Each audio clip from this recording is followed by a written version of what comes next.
హరి ఓం శ్రీ పరమాత్మనే నమః. శ్రీ నారాయణ భట్టతిరి గారు రచించినటువంటి శ్రీమన్నారాయణీయంలో ఈరోజు మనం 38వ దశకానికి వచ్చాం. ఇందులో శ్రీకృష్ణుని గోకులమునకు చేర్చుట అనే అంశం ఇందులో చెప్పబడుతోంది. 37వ దశకంలో మనకి చివరిలో కృష్ణ పరమాత్మ ఆ దేవకి గర్భంలో ప్రవేశించినట్టుగా చెప్పారు. ప్రవేశించిన తర్వాత దేవతలందరూ వచ్చి ఆ దేవకి మాత యొక్క గర్భంలో ఉన్న ఆ పరమాత్మను స్తోత్రం చేశారు. వాళ్ళంతా అనేక విధాలుగా స్తోత్రం చేశారు. తర్వాత వాళ్ళు స్తోత్రం చేసి వెళ్ళిపోయిన తర్వాత ఇంకా వాళ్ళ భాగ్యం ఎవరిది? ఆ దేవకి దేవిది మరియు వసుదేవుడిది. ఎందువల్లంటే పరమాత్మే వచ్చి ఆమె గర్భంలో చేరాడు కదా. మనకి ఈ దశకంలో ఏం చెప్తుందంటే నారాయణ భట్టతిరి గారు అటువంటి ఆ పరమాత్మ చేరిన తర్వాత ఆయన శ్రావణ మాసంలో అర్ధరాత్రి సమయాన వచ్చాడు, అవతరించాడు. అవతరించినప్పుడు ఆయన శంఖం, చక్రం, గద మళ్ళీ అనేక ఆభరణాలతో నీలమేఘ ఛాయతో మెరిసిపోతూ అమిత ప్రకాశవంతంగా ఆయన అవతరించారు. అవతరించినప్పుడు అది చూసి వసుదేవుడు ఆ పరమాత్మని స్తోత్రం చేశాడు. ఏమి నా భాగ్యం, సాక్షాత్తు విష్ణుమూర్తి తనకు బిడ్డగా లభించాడని చెప్పి ఆనంద పారవస్యంలో మునిగిపోయి స్తోత్రం చేశాడు. తర్వాత దేవకీ మాత కూడా స్తోత్రం చేసింది. ఆ స్వామిని స్తోత్రం చేసి ఆమె అనింది, స్వామి నేను ఇటువంటి రూపాన్ని చూడలేకపోతున్నాను. ఆయన ముందు దివ్యమంగళ స్వరూపాన్ని చూపించాడు. చూపించడం వల్ల చూసి చరించి స్తోత్రం చేశారే కానీ తర్వాత ఆమె చూడలేకపోతున్నాను. నాకు నా గర్భంలో వాసం చేసినటువంటి ఆ చిన్న పసిబిడ్డ కావాలని అడుగుతుంది. అప్పుడు వెంటనే ఆయన చిన్న బాలుడి రూపంగా మారిపోయేసేసి ఆమెకు దర్శనమిస్తాడు. దర్శనమిచ్చి అప్పుడు ఆమె చెప్తాడు, మీరు పూర్వజన్మలో పృష్ణి సుతకుడు అనే వాళ్ళు మీ ఇద్దరు నా కోసంగా 12,000 సంవత్సరాలు తపస్సు చేశారు. తపస్సు చేసి మీ ఇద్దరు ఏం కోరుకున్నారు? నీలాంటి బిడ్డ కావాలని అడిగారు నన్ను. కానీ అది కూడా ఎట్లా పుత్ర అని 3 సార్లు అడిగారు.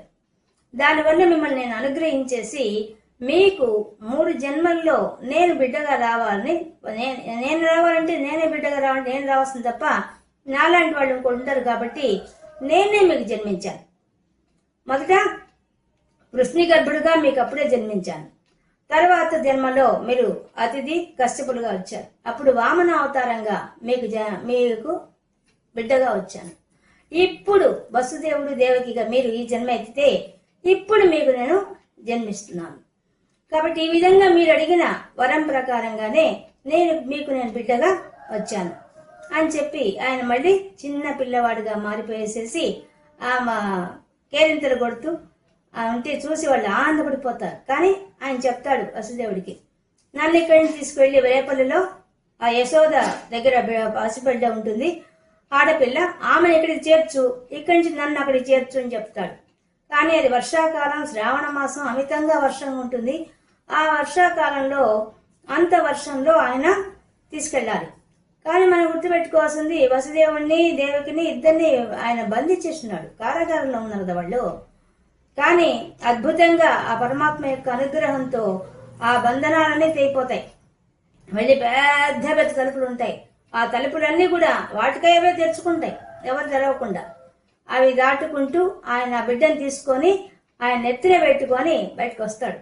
వస్తే ఏమాత్రం ఎవ్వరు చడి చప్పుడు ఉండడు, ఎవరి పాటికి వాళ్ళు నిద్రపోతుంటారు, ఎవ్వరు పట్టించుకునే వాళ్ళు లేరు. ఆ బిడ్డంగా వస్తుంటే వర్షం వస్తుంటుంది. వెంటనే ఆదిశేషుడు తన అనంతమైన పడగలతో ఆయనకి వర్షం పడకుండా ఇద్దరికి పైన పెడతాడు.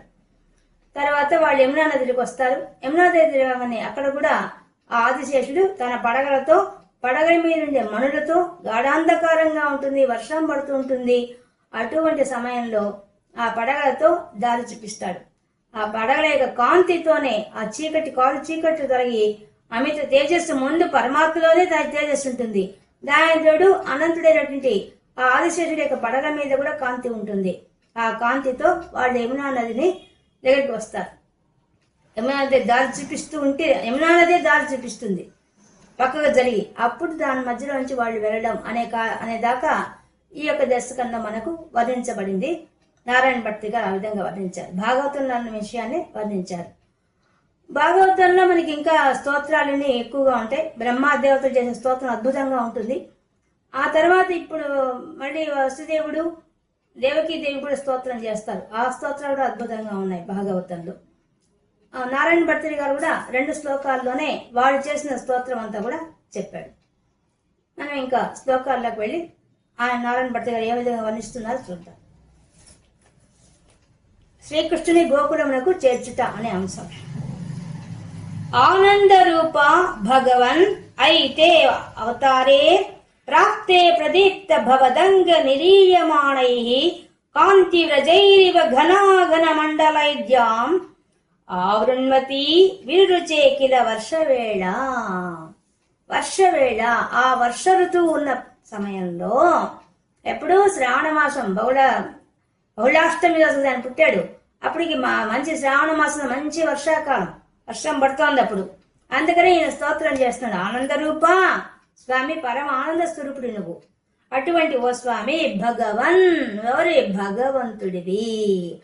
తెచ్చినవాడి సంపూర్ణ అవతారం. భగవంతుడికి ఏ లక్షణాలు ఉండాలో అవన్నింటితో అవతరించిన అవతారం ఈ కృష్ణావతారం. కాబట్టి భగవన్ అని పిలుస్తున్నాడు. అంటే ఏముంటుంది? సర్వ సమర్థత ఉంటుంది, సర్వజ్ఞత అంటే అన్ని తెలిసి ఉంటాయి, మరియు పరాక్రమం ఉంటుంది, యశస్సు కీర్తి ఉంటుంది, సంపద ఉంటుంది, వైరాగ్యం ఉంటుంది. ఈ 6 లక్షణాలు కలిగిన వాడు భగవంతుడు. భగము కలవాడు భగవంతుడు. కాబట్టి ఈ 6 లక్షణాలు సంపూర్ణంగా ప్రదర్శించిన అవతారం కృష్ణావతారం.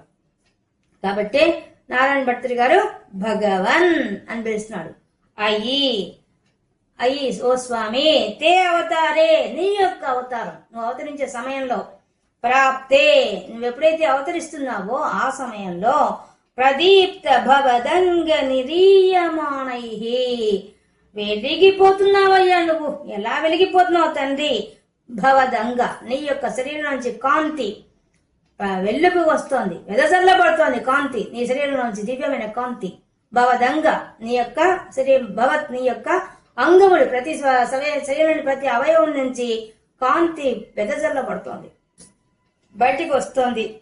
కాంతి వ్రజైరివా, కాంతి సమూహమే కాంతి కిరణాల రూపంలో వ్యాపిస్తున్నట్టుగా వచ్చి అది ఎలా ఉంది? ఘన ఘన మండలైద్యాం, ధ్యాం ఆకాశం, ఆకాశంలో నల్లని మేఘాలు ఆవరించి ఉన్నాయి. నువ్వెలా ఉన్నావు? నీలమేఘ శ్యాముడిలాగా ఉన్నావు. నీ శరీరము నీలమేఘ శ్యామంగా ఉంది, ఆకాశము ఘన ఘన మబ్బులు, నల్లని మబ్బులతో ఆవరించి ఉన్నది. ఆవృణ్వతి, బాగా ఆవరించిబడి ఉన్నది ఆ నల్లని మేఘాలతో. వెలుగుచే ప్రకాశిస్తున్నావు తండ్రి. నీలమేఘ శ్యాముడు నువ్వు ప్రకాశిస్తున్నావు, నీలమేఘమై ఆకాశం ప్రకాశిస్తోంది. అటువంటి ఓ స్వామి, ఎటువంటి వాడివి? భగవంతుడివి. ఓ స్వామి నీకు నమస్కారం అని ఈయన స్తోత్రం చేస్తున్నారు. ఓ స్వామి, నువ్వు అవతరించేసరికి వర్షాకాలం ఉన్నది. ఆ వర్షాకాలంలో నల్లని మేఘాలు ఆవరించి ఉన్నాయి ఆకాశం అంతా. నీవు నీలమేఘ ఛాయతో మెరిసిపోతున్నావు తండ్రి అని శరీర కాంతులతో, అది భవదంగా నీ శరీర కాంతులంతా వెదజల్లబడుతోంది విశ్వమంతా. అటువంటి ఓ స్వామి అని చెప్పి స్తోత్రం చేస్తున్నారు నారాయణ భట్తి గారు. ఆశాసు శీతల తరాసు పయోద తోయై ఆశాసితాక్తి వివశేషు చ సజ్జనేషు నైషాకరోదయ విధౌ నిశి మధ్యమాయాం క్లేశాపహ త్రిహి జగతాం త్వమిహ అవిరాసిహి. స్వామి, నువ్వు పుట్టేసరికి ఏమేం తెలుసా వర్ణిస్తున్నాడు ఈయన. ఆశాసు శీతల తరాసు పయోదతోయై, ఆ పయోదతోయై ఆ యొక్క నీల మేఘం వర్షాన్ని కురిపిస్తోంది. కురిపిస్తుంటే ఏమైపోయింది? ఆశాసు అన్ని దిక్కులంతా వర్షం కురుస్తోంది. కురిస్తే శీతల తరాసు చల్లగా అయిపోయింది వాతావరణం అంతా కూడా. నువ్వు వచ్చేసరికి స్వామి, నువ్వు ఆవిర్భవించినప్పుడు, అవతరించినప్పుడు అంతటా చల్లటి గాలి వీస్తోంది. చుట్టుపక్కలంతా 4 పక్కల మేఘాలు వర్షిస్తున్నాయి. ఆ యొక్క నీటి వల్ల, వర్షం వల్ల అంతా ప్రశాంతంగా ఉంది, చల్లగా ఉంది వాతావరణం. శీతల తరాసు ఆశాసితార్తి వివశేషు సజ్జనేషు, ఏ విధంగా అయితే వాతావరణం అంతా చల్లగా ఉందో ఆ విధంగానే సజ్జనేషు, మంచి సజ్జనులు అంటే ఎవరు? దేవతలు, మంచి మనసు ఉన్నవాళ్ళు ఎవరైతే పరమాత్మ భక్తులుగా ఉన్నారో వాళ్ళందరి యొక్క వాళ్ళకేమైపోతుంది, ఆశాసితాప్తి వివశేషు, మా ఆశలు నెరవేరుతున్నాయి అని ఆనంద పారవశులైపోయారట. ఏ విధంగా ప్రకృతి చల్లగా ఉందో ప్రశాంతంగా ఉందో అలా మా ఆశలు, అక్కడ చూడండి ఆశాసు అన్నప్పుడు దిక్కులంతా చల్లబడ్డాయి. ఇక్కడ ఆశాసితాప్తి అంటే ఆశలతో ఉండే, ఈ ఆశలతో ఎదురు చూస్తున్నారు ఎప్పుడు పరమాత్మ వస్తాడా, దుష్ట శిక్షణ చేస్తాడని ఎదురు చూస్తున్న సజ్జనులంతా కూడా వాళ్ళ మనసు కూడా చల్లబడ్డాయట. అది చెప్పే పోలిక అద్భుతంగా చెప్తున్నాడు. కాబట్టి వాళ్ళ కోరికలు భరిస్తున్నాయని చెప్పి వాళ్ళ మనసులు చల్లబడ్డాయి, ప్రకృతి ఒక పక్క చల్లబడినది. నైశాకరోదయ విధౌ, నిశికరుడు నిశాకరుడు అంటే చంద్రుడు. ఆ నిశాకరుడు ఆయన ఉదయించినప్పుడు ఉదయ విధౌ, ఆయన విధి విధానం ప్రకారంగా ఆ సంపూర్ణ కళలతో ఉండే ఆ పూర్ణ చంద్రుడు, పౌర్ణమి నాటి చంద్రుడు నిశి మధ్యమాయాం, అర్ధరాత్రి సమయంలో ఆకాశంలో వస్తే ఏ విధంగా చీకట్లు తొలగిపోతాయో అలాగే ఆ శ్రావణ బహుళాష్టమి రోజు అర్ధరాత్రి నువ్వు జన్మించావు కదయ్యా, సంపూర్ణ కళలతో 16 కళలతో. ఆ చంద్రుడు ఆకాశంలో ఉదయిస్తే ఏ విధంగా అయితే చీకటి తొలగిపోతాయో అలాగే నీవు పరిపూర్ణ కళలతో ఆ చంద్రుడికే కళలు ఇచ్చేవాడు నువ్వు, షోడశ కళానిధివి. అటువంటి ఓ తండ్రి నీవు అర్ధరాత్రి మధ్యాహ్నం ఆ అర్ధరాత్రి ఉదయించినప్పుడు క్లేశాపహ అంటే దుఃఖాలు తొలగించబడ్డాయి. ఎవరికి? త్రిజగతాం, అన్ని లోకాలు, 3 లోకాలకి, 3 లోకాల్లో ఉండే దుఃఖాలంతా కూడా తొలగించబడుతున్నాయి నువ్వు ఉదయిస్తే. చంద్రుడు ఉదయిస్తే రాత్రి ఉండే చీకటి తొలగించబడుతోంది, నువ్వు ఉదయిస్తే అప్పుడేమవుతోంది, ముల్లోకాలు పీడించబడుతుంటే రాక్షసులు పీడించబడుతున్న బాధల్ని కూడా తొలగించబడుతున్నాయి. త్వం ఇహ అవిరాసి, స్వామి నువ్వు అవతరించడం వల్ల ఇంత గొప్ప సంగతి జరుగుతోందయ్యా. ప్రకృతిలోనూ మా ఆనందం ఉంది, ప్రకృతితో సమానమైనటువంటి మంచి మనసున్న వాళ్ళ మనసులు ప్రశాంతంగా ఉన్నాయి, వాళ్ళ ఆశలు తీరబోతున్నాయి, వాళ్ళు ఆనందంగా ఉన్నారు. మరియు చంద్రుడు వస్తే, పౌర్ణమి నాటి చంద్రుడు వస్తే, అర్ధరాత్రి వస్తే ఏ విధంగా రాత్రిపూట ఉండే చీకటి తొలగిపోతుందో అలాగా నువ్వు ఉదయిస్తే నువ్వు అవతరించినప్పుడు ఈ ముల్లోకాల్లో ఉండేటువంటి చీకటి, ఏ చీకటి అది? కష్టాలు అనే చీకటి కాస్త పారదోలబడుతోందయ్యా.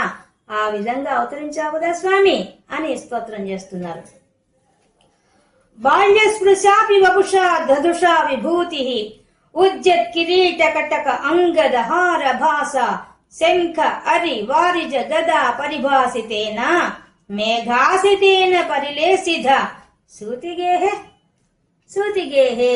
ఆ పురిటి ఇల్లు నువ్వు పుట్టావు కదా స్వామి, నువ్వు పుట్టంగానే అది పురిటిల్లు అయిపోయింది. ఆ పురిటింట్లో ఎట్లా ఉన్నావు నువ్వు? బాలస్పృశాపి వపుష, నువ్వు చిన్న బాలుడిలాగా ఉన్న శరీరం అయినప్పటికీ ఎలా ఉన్నావు? దదుష, ధరించినప్పటికీ, విభూతి, నీ విభూతి ఎక్కడికి పోతుందయ్యా, నీ ఈశ్వరత్వం ఎక్కడికి పోతుంది? అది అలాగే ఉంది. దానివల్ల నువ్వు ఎలా ఉన్నావు? ఉజ్జత్, ప్రకాశిస్తున్నావు. ఎలా? కిరీటం పెట్టుకున్నావు, కట్టక చేతుల కంకణాలు, అంగద ఇక్కడ పెట్టుకునే ఆభరణాలు, మళ్ళీ భుజకీర్తులు, అంగద హార, మళ్ళీ అంతా హారాలు ఉన్నాయి, వనమాల అవన్నీ ఉన్నాయి, భాష దాంతో ప్రకాశిస్తున్నాడు, శంఖ ఒక చేతిలో శంఖం పట్టుకున్నాడు, అరి చక్రం పట్టుకున్నాడు, వారిజ పద్మం పట్టుకున్నాడు, గద పట్టుకున్నాడు, పరిభాసితే 4 చేతులతో 4 పెట్టుకొని ఏం ప్రకాశిస్తున్నావా, ఏం మెరుస్తున్నావయ్యా, తడతడ మెరిసిపోతున్నావు తండ్రి. మేఘాసితేనా, నీల మేఘశ్యాముడివై పరిదేశిధ, ప్రకాశిస్తున్నావు కదా స్వామి. ఆ పురిటింట్లో ఎలా ఉన్నావు నువ్వు, ఏ విధంగా మెరిసిపోతున్నావయ్యా స్వామి, నీ యొక్క రూపాన్ని దర్శింపజేశావు కదా. మనకి ఈ శ్లోకం ద్వారా ఆయన మనకు ప్రదర్శిస్తున్నాడు, మనం కూడా చూస్తున్నాం ఆయన చెప్పడం వల్ల. ఈ శ్లోకం వల్ల మనం చూపిస్తున్నాడు. బాల్య స్పృశాపి వపుష, నువ్వు బాలుడమైన చిన్న రూపమైనప్పటికీ, నీ శరీరం చిన్నదిగా ఉన్నప్పటికీ, దదుష ధరించినప్పటికీ, విభూతి, నీ యొక్క విభూతి ఏందే? విభూతి నీ ఈశ్వరత్వం, నీ ఐశ్వర్యం ఏంది? ఐశ్వర్యం నీ యొక్క విష్ణుమూర్తి రూపం, నువ్వు చేసే పని అవన్నీ కూడా ఒక్కసారిగా మా కళ్ళ ముందు ప్రత్యక్షమైన. ఎలా ఉన్నావు స్వామి నువ్వు? ఉజ్జత్ కిరీట కాటక అంగద భార భాస అన్ని కిరీటము, చేతికి పెట్టిన కంకణాలు, అంగదములు, కేయూరాలు, హార భాష ప్రకాశితం. శంకారి వారిజ గద పరిభాసితే అన్నింటితో నువ్వు చాలా చక్కగా మెరిసిపోతున్నావు తండ్రి. అటువంటి నీవు మేఘాసితే నా నీలమేఘ శరీరంతో మాకందరికీ దర్శనమిస్తున్నావయ్యా. ఏమి భాగ్యమయ్యా ఆ వసుదేవుడిది, ఆ దేవకీ దేవిది అని చెప్పి స్తోత్రం చేస్తున్నాడు నారాయణ భట్టది. వక్షస్థలీ సుఖ నిలీన విలాసి లక్ష్మీ మందాక్ష లక్షిత కటాక్ష విమోక్ష భేదై తన్మందిరస్య ఖలహంస కృతాం అలక్ష్మీం ఉన్మార్జని ఎన్నివ విరేజిధ వాసుదేవా. ఓ వాసుదేవా, నీకు సమస్త జీవరాశి నీలో ఉన్నాయి. సమస్త జీవరాశిలో నువ్వు ఉన్నావు, వసించి ఉన్నావు వాసుదేవ. అటువంటి ఓ వాసుదేవ ఏమి భాగ్యమయ్యా. వక్షస్థలి నీ వక్షస్థలంలో సుఖ నిలీన విలాసి లక్ష్మి, ఎలా విలాసంతో ఉండే ఆ లక్ష్మీదేవి నీ వక్షస్థలంలో కూర్చోంది. నీలోనే లీనమై కూర్చోంది ఆమె, నీ వక్షస్థలంలో కూర్చోంది. ఆమె ఎలా ఉంది? మందాక్ష లక్షిత కటాక్ష విమోక్ష భేదై. అక్కడి నుంచి తన చూపును ప్రసరింపజేస్తోంది. తన యొక్క కడగంటి చూపులతోనే అందరికి విమోక్షం ఇచ్చే రకంగా కూర్చోంది ఆ తల్లి. తన్మందిరస్య అక్కడ కూడా వాళ్ళు ఉండేది కారాగారం. కారాగారంలో ఉండే ఆ మందిరంలో కూడా కలహంస ఆ దుర్మార్గుడైన కంసుడు ఏర్పాటు చేసిన కృతాం అలక్ష్మీం, అక్కడ అలక్ష్మి ఉంది. లక్ష్మీదేవి నీ వక్షస్థలంలో ఉంది. ఆ చుట్టూ ఏముంది? అలక్ష్మి ఉంది. వాటి దుర్మార్గం అంతా ఉంది. అదంతా కూడా ఉన్మార్జయన్నివా, కడిగేసినట్టుగా తుడిచి పారేసినట్టుగా అయిపోయిందయ్యా నువ్వు అవతరించంగానే. స్వామి నీ దివ్యమంగళ స్వరూపం ఎప్పుడైతే వచ్చిందో ఆ దుర్మార్గులు ఏర్పాటు చేసినట్టు ఆ మందిరం కూడా, లక్ష్మి అంటే శోభ అని అర్థం, కూడా కాంతి అని అర్థం. ఒక అర్థం ఏంది? వక్షస్థలం మీద లక్ష్మి నిలయంగా ఉన్నది నీ యొక్క వక్షస్థలంలో అని చెప్పాడు. ఉండి ఏం చేస్తుంది? ఆమె అక్కడి నుంచి కటాక్ష వీక్షణను ప్రసరింపజేస్తోందట. అది ఒక అర్థం. రెండో అర్థం ఏం చెప్తున్నాడు? అయ్యా అక్కడ ఈ కంసుడి దాష్టికం వల్ల అక్కడ అలక్ష్మి వచ్చింది. అంటే శోభ కాంతి లేదు నువ్వు రాకముందు, అంత చీకటిగా ఉంది. అటువంటి దాంట్లో వచ్చి ఆ లక్ష్మి అక్కడ కూర్చొని కటాక్ష వీక్షణాన్ని ప్రసరింపజేయంగానే అక్కడ ఉండే అలక్ష్మి కాస్త కడిగేసినట్టుగా పక్కన వెళ్ళిపోయిందట. బాగా కాంతివంతంగా అయిపోయిందట ఆ మందిరం అంతా, ఆ యొక్క వాళ్ళున్న ప్రదేశం. విరేజిధ అధ ప్రకాశించింది కదా స్వామి. నువ్వు రావడం వల్ల వాసుదేవుడు నువ్వు ఎక్కడ వసిస్తావో అక్కడే ఆ లక్ష్మి ఉంటుంది. ఆ లక్ష్మీ మాత ఉన్నప్పుడు ఆ యొక్క చీకటి, ఆ యొక్క శోభ, ఆ కాంతి తప్పకుండా ఉంటుంది. ఆ దుర్మార్గుడైన కంసుడు ఏర్పాటు చేసిన ఆ చీకటి అంతా కూడా తొలగించబడుతోందయ్యా. ఆ లక్ష్మి కూడా, అలక్ష్మి అంటే ఇంకోటి దరిద్రం కూడా పోతుంది ఒక అర్థం. ఇంకో అర్థం ఆ చీకటి తొలగిపోతుంది ఇంకో అర్థం. బాగా చెప్పడం చాలా బాగుంది కవిత్వం. సౌరిస్తు ధీరముని మండల చేతసోపి దూరస్థితం వపురు ఉదీక్ష నిజేక్షణాభ్యాం ఆనంద బాష్ప పులకోద్గమ గద్గదార్ధ్ర తుష్టావ దృష్టి మకరంద రసంభవంతం. ఏం వర్ణించినాడు? భవంతం స్వామి నిన్ను సౌరిస్తూ ఆ యొక్క సూర్యవంశంలో పుట్టినటువంటి సూర్యసేన మహారాజు పుట్టినటువంటి ఆ వసుదేవుడు ఏమి భాగ్యశాలయ్యా. ధీరముని మండల చేతసోపి భక్తుల్లో ధీరులై మౌనంతో ఉండి మునులుగా ఉండేవాళ్ళు, మహాయోగులు పరమహంసలు కూడా అటువంటి చేతసోపి అటువంటి మనసు గల అటువంటి వాళ్ళకు కూడా, యోగులకు గాని జ్ఞానులకు గాని మౌనులకు మునులకు గాని ఋషులకు గాని సాధ్యం కానిటువంటి దూరమైనటువంటి విషయాన్ని వపుహు అటువంటి యొక్క రూపం, నీ రూపము అంత సులభంగా అందరికి దొరికేది కాదు. మానవులైన వాళ్ళకే కాదు, మౌనంగా ఉండే వాళ్ళకి, ఋషులకి, మునులకు, పరమహంసలకు, యోగులకు ఎవరికీ దొరకందయ్యా అది నీ శరీరము. అటువంటి ఉదీక్ష చూస్తున్నాడు. ఎట్లా? నిజేక్షణాభ్యాం, తన నిజమైన మాంసనేత్రంతో చూస్తున్నాడు ఆ వసుదేవుడు. ఏమి భాగ్యం వసుదేవుడిది! ఎవరికి సాధ్యం కాని దాన్ని ఆ యోగులకే యోగి హృద్యాన గమ్యం, యోగుల హృదయాల్లో హృదయస్థానంలో విహరించే నీవు అటువంటి వాడివి కూడా వాళ్ళకు కూడా దూరంగా ఉంటావు. వాళ్ళు ఎంతో ప్రయాసపడితే కానీ దొరకవు. అటువంటి నీవు ఆ యొక్క వసుదేవుడికి కళ్ళ ముందు కనిపిస్తున్నావు కదయ్యా, మాంసనేత్రాన్ని కనిపిస్తున్నావు కదయ్యా. ఆనంద బాష్ప పులకోద్గమ గద్గదార్ద్ర. ఆయనప్పుడు ఆ భక్తి పారవస్యంలో మునిగిపోయాడు ఆ వసుదేవుడు. ఏమైపోయింది? ఆనంద బాష్పాలు కన్నీళ్లు కారిపోతున్నాయి, ఆ జలజల ఆగకుండా వచ్చేస్తున్నాయి. నా భాగ్యం ఏమిది, ఏం భాగ్యం ఇది, ఇట్లాంటి వాడు నాకు బిడ్డగా దొరికాడని చెప్పి ఆయన కన్నీళ్లు కారిపోతున్నాయి. పులకని ఒళ్ళంతా పులకరించిపోతోంది. ఉద్గమ గద్గదార్ద్ర, గొంతు దడారిపోతోంది, గద్గదమైపోతోంది, మాట రావడానికి కష్టంగా ఉంది. భాష లేదు, భావం లేదు, ఏదో తెలియని అలౌకికమైన స్థితికి వెళ్ళిపోయాడు ఆ వసుదేవుడు. ఆనంద పారవస్యంలో మునిగిపోయాడు.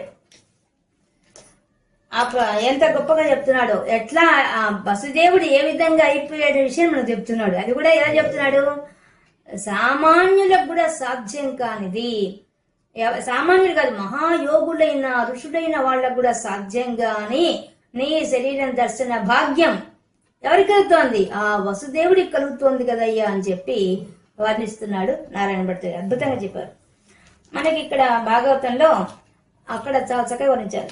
దేవకీదేవి దేవదేవుడిని శ్రీకృష్ణుడు ప్రసవించగానే సప్త సముద్రాలు స్వచ్ఛ జలాలతో ఉప్పొంగాయి, మేఘాలు మనోహర ధ్వనులతో గర్జించాయి, ఆకాశం గ్రహాలతో నక్షత్రాలతో ప్రకాశించింది, దిక్కులు మిక్కిలి కాంతితో వెలిగాయి, చల్లని గాలి కమ్మని వాసనతో అల్లన వీచింది, హోమాగ్నులు చూడముచ్చటగా వెలిగాయి, కొదనలు తామరలతో తుమ్మెదలతో శోభాయమానంగా కలకలిలాయి, నదులు మిక్కి నిర్మలమైన నీటితో ప్రవహించాయి, భూమి శ్రేష్టాలైన నగరాలతో పల్లెలతో ఆలమందలతో ఊళ్లతో అలరారింది, అడవులు ఉద్యానవనాలు పక్షుల కిలకిలా రావాలతో పూలతో పండ్లతో శోభిల్లాయి, దేవతా శ్రేష్ఠులందరూ పూలవాన్లు కురిపించారు, గంధర్వ శ్రేష్ఠులు ఆనందంతో గానం చేశారు, రంభ మొదలైన అప్సరసులు నాట్యం చేశారు, సిద్ధులు సంతోషంతో సమావేశమయ్యారు, చారణులు నిర్భయులయ్యారు, దేవతలు భేరులు మోగించారు.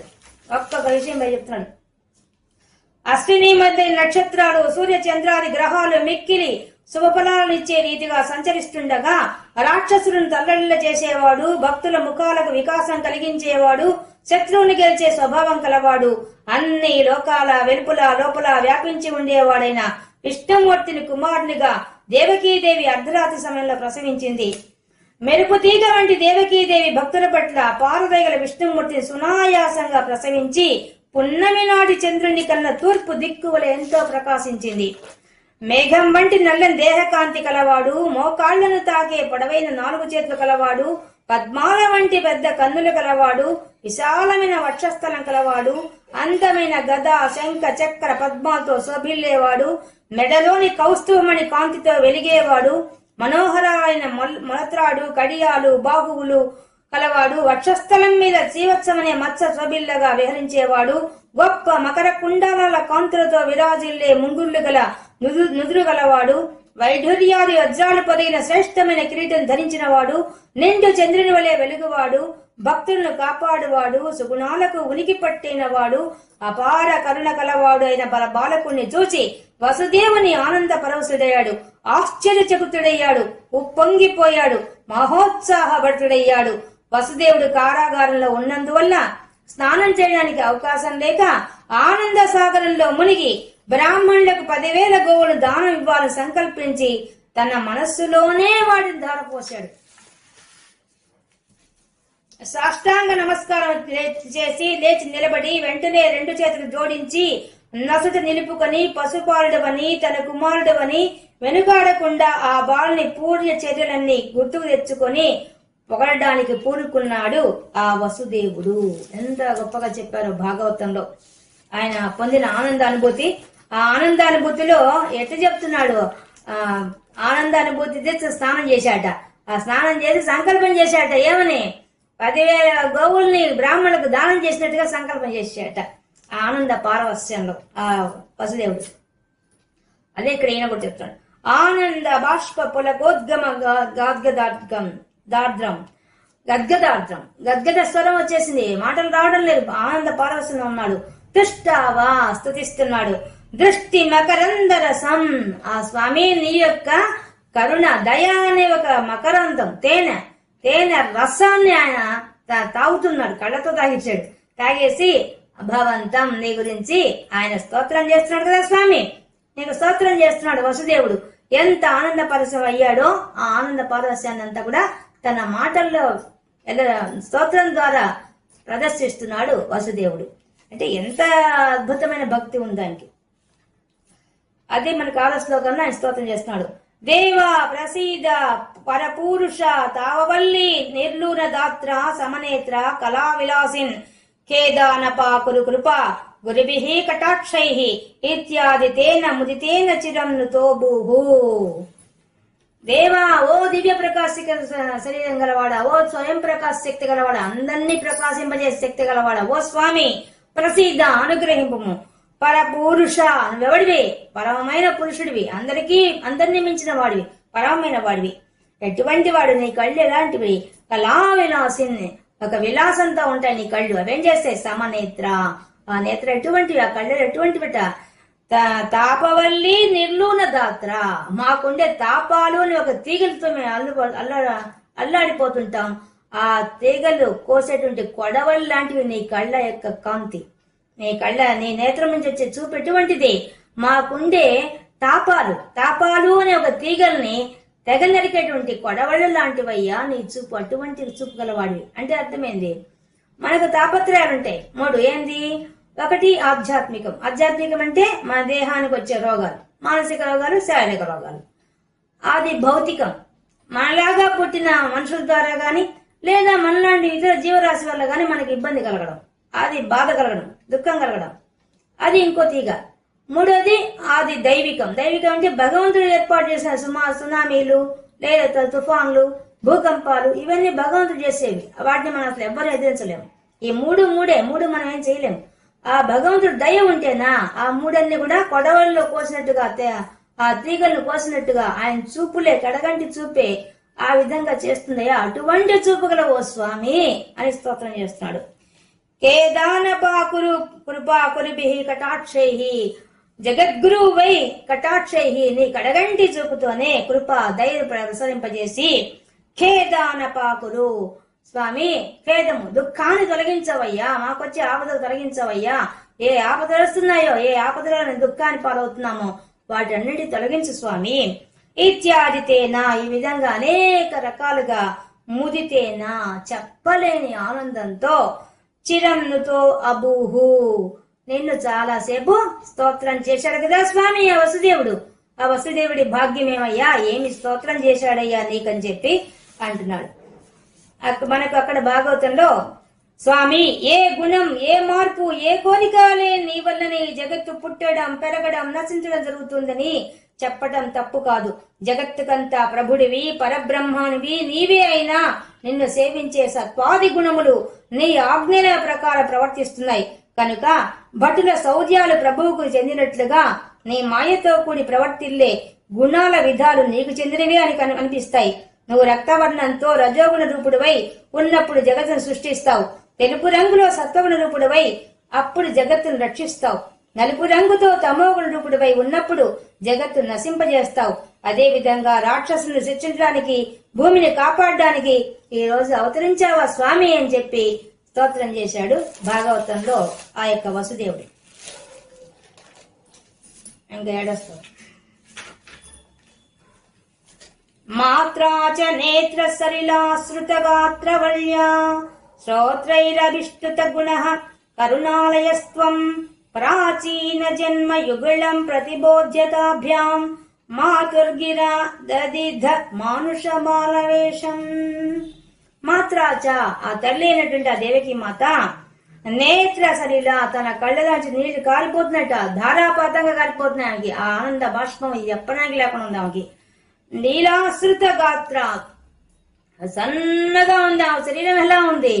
ఆ సన్నటి శరీరం తీగ వంటి వల్య అంటే తీగలాగా ఉన్న శరీరం అంట ఆమె కన్నీళ్లతో తడిపేసుకుంది దాన్ని. ఆ ఆనంద బాష్పాలతో తడిసిపోతుందట శరీరం. శ్రోత్రైర్ అభిసృష్టత గుణ ఆ గుణగానం చేసిందట. స్వామి వారికి గుణగానం చేస్తున్నారట, స్తోత్రంగా చేస్తుందట. కరుణాలయస్త్వం కరుణకు నిధి ఓ స్వామి నిన్ను ఆ తల్లి ఆమెకు జన్మించినందుకుగా ఆమె ఆనంద పారవశురాలైపోయేసి ఆనంద బాష్పాలతో తన శరీరాన్ని తడుపుకొని నీకు స్తోత్రం చేసింది కదా స్వామి అని ఈయన అంటున్నారు. అక్కడ మనకు భాగవతంలో ఆమె చేసి చాలా బాగుంది. ఆమె కూడా అటువంటిది ఇటువంటిదని వివరించడానికి సాధ్యం కానిది, సమస్తానికి మూలమై ఉండేది, సర్వత్రా వ్యాపించింది, ప్రకాశిస్తూ ఉండేది, త్రిగుణాలలో ఏ గుణము లేనిది, ఒకే విధమైంది, సత్వమైంది, తాను తప్ప మరేది లేనిది, కర్మలు లేనిది, వాక్కుకు అందనిది అయిన ఏ రూపాన్ని వేదాలు ఎల్లప్పుడూ చెబుతున్నాయో ఆ రూపాన్ని అవుతూ ఆత్మజ్ఞానానికి దీపానివై బ్రహ్మదేవుని ఆయుష్లో 2వ సగభాగం పూర్తి అయిన తర్వాత లోకాలు నశింపనించే వేళ పంచమహాభూతాలు సూక్ష్మభూతంలో కలిసిపోగా ఆ సూక్ష్మభూతాల మూల ప్రకృతి వ్యక్తతత్వంతో లీనమవుతుగా చివరకు ఆ వ్యక్తతత్వం కూడా లయం కాగా శేష సంజ్ఞ చేత స్వయం జ్యోతివై సుందర స్వరూపమై ఉంటావు స్వామి అని ఆమె బాగా స్తోత్రం చేసింది. చేసి కూడా ఆమె అంటుంది, పద్మనైన పురాతనమైన మహాయోగులు సనక సనందాది ఋషులు యోగ మార్గంలో అత్యంత దీక్షతో ఒంటరిగా తమకు తాము సాధన చేసి ఇప్పుడు అగిపిస్తున్న నీ దివ్య రూపాన్ని చూచామంటారు గాని నిజంగా వారు చూచి ఉండరు. ఇప్పుడు నేను చూచాను, శుభాన్ని పొందాను. ఈ భౌతిక నేత్రములతో ఇక చూడలేను. అనాది అయిన నీ దివ్య రూపాన్ని ఉపసంహరించుకో, నమస్కరిస్తున్నాను స్వామి అని అడిగింది ఆమె. ఓ పురుషోత్తమ, ప్రళయకాలంలో ఈ జగత్తునంతా ఎంతో పెద్దదైన కడుపులో దాచుకునే గొప్ప నటుడివి నీవు. అలాంటి నీవు ఇప్పుడు నా కడుపున పుట్టడం ఒక పెద్ద మహామాయ. ఇది తామర వంటి కన్నులు కలవాడా, నీకు నాకు తప్పక జన్మిస్తావని ఆ దుర్మార్గుడైన కంసుడు చాలా కాలంగా నన్ను నీ తండ్రిని ఈ చెరసాలలో బంధించి ఉంచాడు. ఆ దుర్మార్గుని శిక్షించి మమ్మల్ని కాపాడు. నేను నోచిన నోములన్నీ నీ కొరత లేకుండా నీ రూపంలో ఫలించాయి తండ్రి. ఎన్ని జన్మల పుణ్యమో స్వామి అని చెప్పి స్తోత్రం చేసింది ఆమె. అప్పుడు చెప్తున్నారు, ప్రాచీన జన్మయుగళం ఈ శ్లోకంలో. ప్రాచీన జన్మయుగళం అంటే పూర్వంలో మీ యొక్క యుగళం 2 జన్మలు అయిపోయినాయి మీ ఇద్దరికి. ఆ 2 జన్మల్లో ప్రతిభోజ్యతాభ్యాం వారికి ఆ జన్మల్లో ఎలా వచ్చింది అవంతా వివరించాడు స్వామి. మాతుర్గిర దదిధ మానుష బాల వేషం. అప్పుడు ఆ తల్లి అడిగినప్పుడు ఆయన తిరిగి మళ్ళీ చిన్న బాల రూపాన్ని పొందాడు. ఇదే భాగవతం చెప్తున్నారు. ఈ విధంగా దేవకిదేవి విన్నవించుకోగా శ్రీకృష్ణుడు ఆమెతో ఇలా అన్నాడు, అమ్మా, పూర్వం నీవు స్వయంభూమను కాలంలో పృస్ని అనే పేరు గల పరమ పతివ్రతవు, వసుదేవుడు సుతపుడు అనే ప్రజాపతి. మీరిద్దరూ సృష్ట్యాది యందు బ్రహ్మదేవుని ఆజ్ఞతో ఇంద్రియాలను నిగ్రహించి తెగించి ఎండకు వానకు గాలికి మంచుకు ఓర్చుకుని ఒంటరిగా ఆకులములు భక్షిస్తూ 12,000 దివ్య సంవత్సరాలు కఠోర తపస్సు చేశారు. ఆ కారణంగా మీ దేహాలు తేజస్సుతో ప్రకాశించాయి. నా జపం చేసి నా మీద మనసు నిలిపి నన్నే పూజించారు. నేను ప్రత్యక్షమై స్థిరమైన వరాలు కోరుకోమంటే నా మాయ వలన బిడ్డలు లేదనే బాధతో అతి కష్ట సాధ్యమైన మోక్షాన్ని కోరుకోకుండా నాకు సాటి రాగల కొడుకు నిమ్మని కోరుకున్నారు.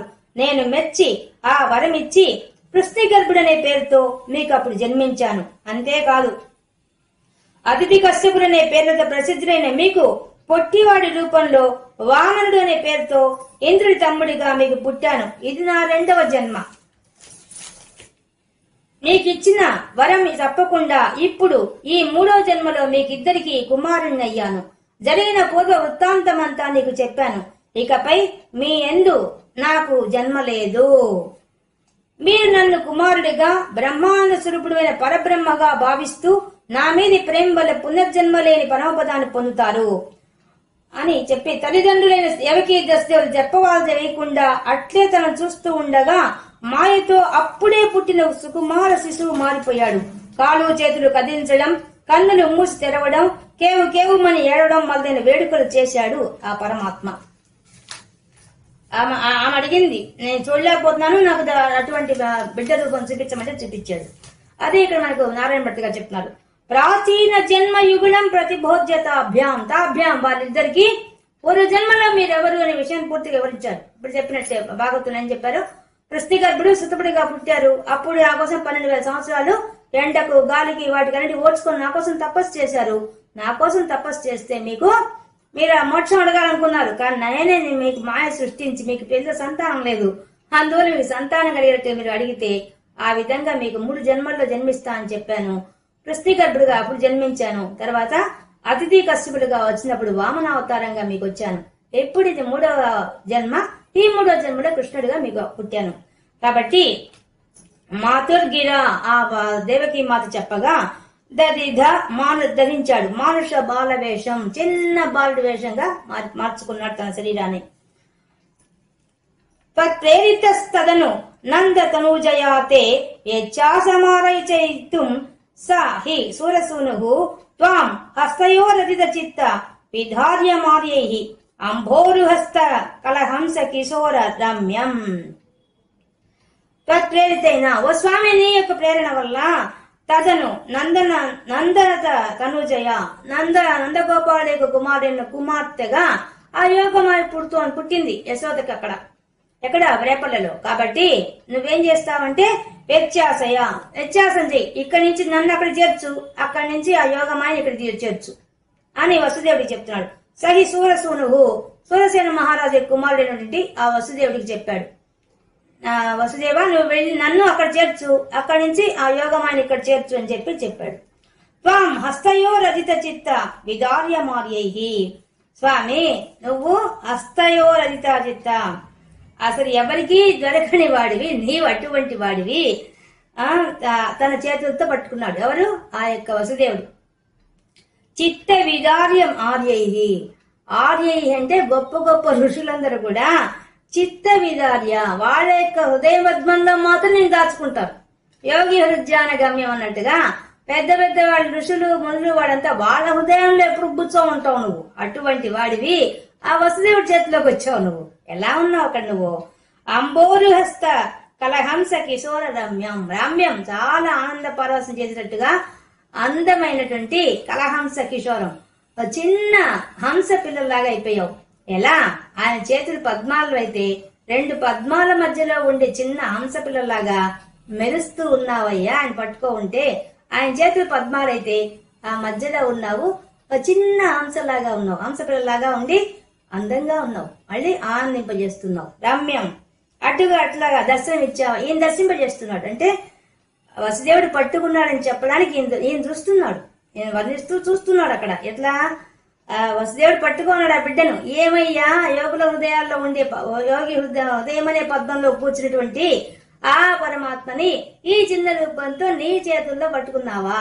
ఏమి నీ భాగ్యం వసుదేవుడా, ఎట్లా పట్టుకున్నావు? నువ్వు పట్టుకోవడం ఆయన ఎట్లా పట్టుకున్నాడు ఈయన చెప్తున్నాడు. గురువారపు చెప్తున్నాడు. స్వామి ఏం భాగ్యమయ్యా వసుదేవుడిది. ఆయన యోగుల హృదయాల్లో కూర్చుంటే పద్మంలో కూర్చుంటే ఆ పరమాత్మని తన పద్మంలో వంటి చేతులతో మధ్యలో ఒక చిన్న హంస పిల్లలాగా పట్టుకున్నాడయ్యా నిన్ను. ఏం భాగ్యమయ్యా అది. అందరికీ హంసలాగా మాకు హంస జపం చేసుకునే భాగ్యాన్ని మా హృదయంలో కలిగిస్తావు. కానీ ఆ హంస రూపంలో ఉండి నువ్వు చిన్న రూపంతో ఆ చిన్న హంస పిల్లలాగా వచ్చి ఆయన చేతిలోకి ఒదిగిపోయావా తండ్రి, ఎలా ఉన్నావయ్యా అని స్తోత్రం చేస్తున్నాడు. జాత తథ పశుప సద్మని యోగ నిద్రా విమూర్జిత మధాకృత పౌరలోకం తత్ప్రేరణాత్కిమివ చిత్రం అచేతనైర్యత్ ద్వారై స్వయం వ్యఘటి సంఘటితై సుగాఢం. జాత పుట్టింది. తదా అప్పుడు పశుప సద్మని ఆ నందగోపాల యొక్క ఇంటిలో ఆ యొక్క యోగ మాయాస్వరూపిణిగా ఉన్న తల్లి జన్మించింది. నిద్రా విమూర్జితం అందరినీ గాఢ నిద్రలో ముంచేసింది. అద అకృత ముంచి వేసేసింది. అందరూ అక్కడ ఉండే ఎవరిని పౌరలోకం, అక్కడ ఉండే పురజనులు రేపల్లిలో ఉండే వాళ్ళందరూ అక్కడ ఇక్కడ ఈయన కారాగారం దగ్గర వీళ్ళు అందరూ యోగ నిద్రలోకి వెళ్ళిపోయారు. అందరూ గాఢ నిద్రలోకి మునిగిపోయేట్టుగా చేసేసింది ఆ యోగమాయ. ఆమె పుట్టింది. ఆమె పుట్టడం అందరూ మత్తులో పడిపోయారు. ప్రేరణాత్ స్వామి నీ కృష్ణమాయ మొదలైంది. నీ ప్రేరణ వల్ల కిమివ చిత్రం ఏమి చిత్రం అయ్యా, అచేతనైర్యత్ అసలు చేతనం లేని కదలిక లేనటువంటి ద్వారాలు గేట్లు తలుపులు, ఆ తలుపులని వాటి స్వయంగా కదలలేనటువంటి ఆ తలుపులన్నీ కూడా స్వయంగా తమకు తామే వేఘటిత తెరుచుకున్నాయి. ఎట్లాంటివి? సంఘటితైకి సుగాఢం. విగాఢం అంటే బాగా మూసుకోన్నవి, గట్టిగా వాడు అంత ఇనప గొలుసులు వేసి బంధించున్నాడుగా. కృష్ణుడు గర్భంలో ఉన్నప్పుడే ఆయన కంసుడు జాగ్రత్త తీసుకున్నాడు. ఏమని? ఆయన అనేక బందోబస్తు ఏర్పాటు చేశాడు, ఎక్కువ కట్టుదిట్టం చేశాడు. అక్కడ బంధనాలు ఎక్కువ పెట్టేశాడు. ఆ గేట్లంతా ఎక్కువ తాళాలు వేసి బంధించేశాడు. మళ్ళీ ఎక్కువ సైనికులు పెట్టేశాడు. అక్కడ ఎక్కడ పుడతాడో ఎక్కడ పారిపోతాడో పట్టుకొని చంపేయాలని చెప్పేసి వాళ్ళకి చెప్పని కూడా చెప్పాడు. పుట్టిన వంటి తీసుకొచ్చి నాకు ఇమ్మని చెప్పి, నాకు చెప్పమని చెప్పి. అందుకని అంత కట్టుదిట్టంగా ఉన్న ఆ ప్రదేశంలోనే అటువంటిది విచిత్రంగా తలుపులు తెరుచుకో, వాడి కదిలే శక్తి లేని అవి కూడా వాటికి అవే తెరుచుకున్నాయట. తలుపులు తెరుచుకున్నాయి. ఆయనకంతా ఇనుప గొలుసేసి బంధించేసినాడు. ఎవరికి? వసుదేవుడిని, దేవకిని. వాళ్ళకు కూడా అవన్నీ అయిపోయినాయి మొత్తం. తత్ప్రేరణ స్వామి నీ యొక్క కృష్ణమాయ మొదలైందయ్యా. అక్కడ అందరు నిద్రపోతున్నారు, ఇక్కడ నిద్రపోతున్నారు, ఇక్కడేమో ఆయనకి వేసిన తలుపులన్నీ అవే వచ్చేసాయి. ఇంకా నీ మాయ మొదలైందయ్యా. ఏం చిత్రమయ్యా ఇది, ఏం చిత్రం అని చెప్పి స్తోత్రం చేస్తున్నాడు నారాయణ భట్టు. అద్భుతంగా చేస్తున్నాడు. శేషేణ భూరి ఫణ వారిత వారినాథ స్వైరం ప్రదర్శిత పథో మణిదీపితేన త్వాం ధారయన్ స ఖలు ధన్యతమః ప్రతస్థే సోయం త్వమీశ మమ నాశయ రోగమేశ వేగాన్. శేషేణ, ఆ శేషుడు, ఆదిశేషుడు. అక్కడ మనకు భాగవతం చెప్తా అంటే, అప్పుడు వసుదేవుడు పురిటి పెట్టిన శ్రీకృష్ణుని ఎత్తుకొని శబ్దం కాకుండా అడుగులను నేల మీద ఆననట్టుగా మోపుతూ బయలుదేరాడు. ఆయనకు సంఖ్యలు ఉన్న ఇనుప గొలుసులు మెలికలు వాటి అంతటా అవే ఊడిపోయాయి. మహాపురుషుడైన బాలకృష్ణునికి అడ్డుగా ఉండే తాళాలు వాటి అంతటా అవే ఊడిపోయినాయి. తలుపులు వాటి అంతటా అవే తెరుచుకున్నాయి. మార్గాలు సుగమం చేశాయి. వసుదేవుడు తలవాకిటిని చావళ్లను దాటుకొని ఆదిశేషుడు తెరుచుకున్న వాకిలను మూసి తన పడగలను ఆ బాలుడికి పైన ఆచ్ఛాదనగా కప్పి కాపాడుకుంటూ వెంటరాగా ఆయన నడువసాగాడు ఆ సమయంలో అని భాగవతం చెప్పారు. అదే విషయాన్ని ఇక్కడ చెప్తారు. శేషేణ భూరి ఫణ వారిత వారినాథ అధ, ఆ సమయంలో, అప్పుడు, తర్వాత ఆ వర్షాకాలం, వర్షం పడుతోంది. ఒక పక్క వర్షం పడుతూ ఉంటే ఆ శేషుడు, ఆదిశేషుడు వచ్చేసి భూరి ఫణ వారిత, తన యొక్క పడగలంతా, తన అనంతమైన పడగలు తీసుకొచ్చి పైన నీళ్లు పడకుండా వారిత నివారించాడు. స్వైరం స్వతంత్రంగా వచ్చి ప్రదర్శిత పథో బణిదీపితేన, ఆయన శిరస్సు మీద ఉండే దీపం మణులేక కాంతి ప్రదర్శిత పథో దారిస్తోంది. దారికంతా దీపంగా పనిచేస్తున్నాయి. ఆ యొక్క ఆదిశేషుడు పెట్టుకున్న తల మీద ఉన్నటువంటి ఆ పడగల మీద మణులన్నీ కూడా దీపకాంతితో ముందు చీకటిగా ఉన్న ప్రాంతాన్ని వెలుతురుతో నింపుతూ దారి చూపుతున్నాదుట. త్వాం ధారయన్ సఖలు ధన్యతమః, స్వామి ఏమయ్యా ఆ విధంగా ధరించాడు కదా నిన్ను ఎవరు? కలు ధన్యతమః, ఏమి ధన్యుడయ్యా. ధన్యతమః, ధన్యుడు, ధన్యతర, ధన్యతమ అంటే సూపర్ డిగ్రీ చెప్తున్నాడు. ధన్యతమ, ఏమి ధన్యుడయ్యా. వసుదేవుడు ఏమి చేసుకున్నాడు పుణ్యం, నిన్ను తీసి నెత్తిన పెట్టుకున్నాడా, ధరించాడా నిన్ను, ఏం భాగ్యం అవుతుంది. ప్రతస్థే, ఆ విధంగా ఆ నందగోప వేపలకు బయలుదేరాడు కదా, ఆ వసుదేవుడు నిన్ను ధరించి బయలుదేరాడు. అంత ఉత్తముడు, ఏం భాగ్యం అంది. ప్రతస్థే అంటే బయలుదేరాడు. సో అయం, అటువంటి ఓ స్వామి, త్వమీశ, ఓ ఈశ, నువ్వెవరివి? ఈశ్వరుడివి. నీ లీలకు అసాధ్యమే ఉంది. ఈ విశ్వాన్నంతా శాసించేవాడివి, విశ్వాన్నంతా నడిపించేవాడివి. నీ ఆజ్ఞ అటువంటిది. అటువంటి ఓ స్వామి, మమ నాశయ రోగ వేగాన్, నా యొక్క రోగాలు కూడా తొలగించవయ్యా. నిన్ను కూడా నేను ప్రార్థిస్తున్నాను. ఏ విధంగా అయితే ఆ బంధనాలు తెంచుకునే వసుదేవుడు ఎంత బాగా పోతున్నాడో, ఆ దేవికి ఆ వసుదేవుడికి ఎంత భాగ్యాన్ని కలిగించావో దర్శన భాగ్యంతో, నాకు కూడా వేగంగా వచ్చి నా రోగాన్ని కూడా తొలగిస్తే, నాకు కూడా నీ మీద అమిత భక్తి ప్రసాదిస్తే, నేను కూడా నిన్ను చూసి తరిస్తాడు, నేను కూడా నేను ధరిస్తాను నా మనసులో.